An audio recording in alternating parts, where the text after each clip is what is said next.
DJ DJ क्या नाम है आपका? डीजे मनीष भाई। कहाँ घर है? गणेशी चौक समस्तपुरा डीजे काली मंदिर। डीजे मनीष भाई।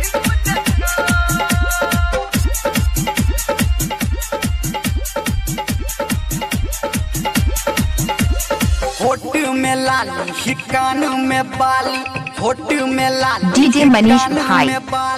केस में नरीवन क्लिप दतो। गणेशी चौक समस्तपुरा काली मंदिर।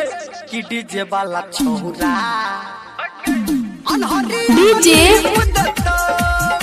कि डीजे वाला छोरा अनहरिया में क्लिप दतो। क्या नाम है आपका?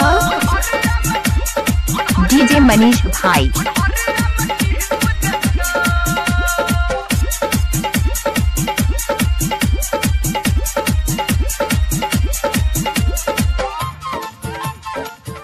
डीजे मनीष भाई।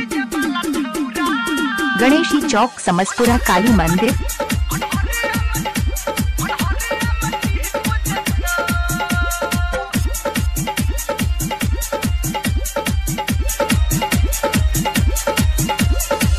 रहला नहीं छोट पतर की भेला तू जवान। Remix by DJ tight suit साट में छौरी लबही की तू डीजे मनीष भाई। रहला नहीं तू छोट पतर की भेला तू जवान के।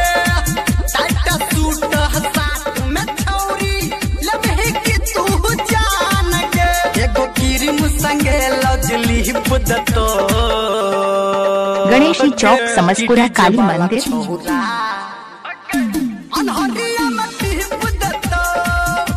कि डीजे वाला छोरा अनहरिया में क्लिप दतो। डीजे डीजे मनीष भाई। कहाँ घर है?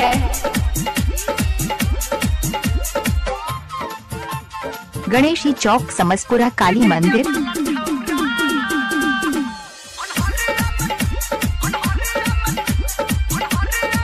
क्या नाम है आपका? अभी आप सुन रहे हैं सावरिया म्यूजिक। माजा मार के छोड़ दतो। डीजे मनीष भाई। छोरा कनिया काल में लके चुम्मा मोट बने तो तोरा गोर की गाल में। डीजे माजा मार के छोड़ दतो गे छोरा कनिया काल में। लके चुम्मा मोट 9128596263। हरमंदर निर्मलिया हकीक दतो। कि डीजे वाला छोरा रिमिक्स वाई डीजे कि डीजे वाला छोरा डीजे मनीष भाई। होठ में लाली ही कान में बाली, होठ में लाली ही कान में बाली। केस में नरीवन क्लिप दतो। क्या नाम है आपका? डीजे मनीष भाई। डीजे वाला छोरा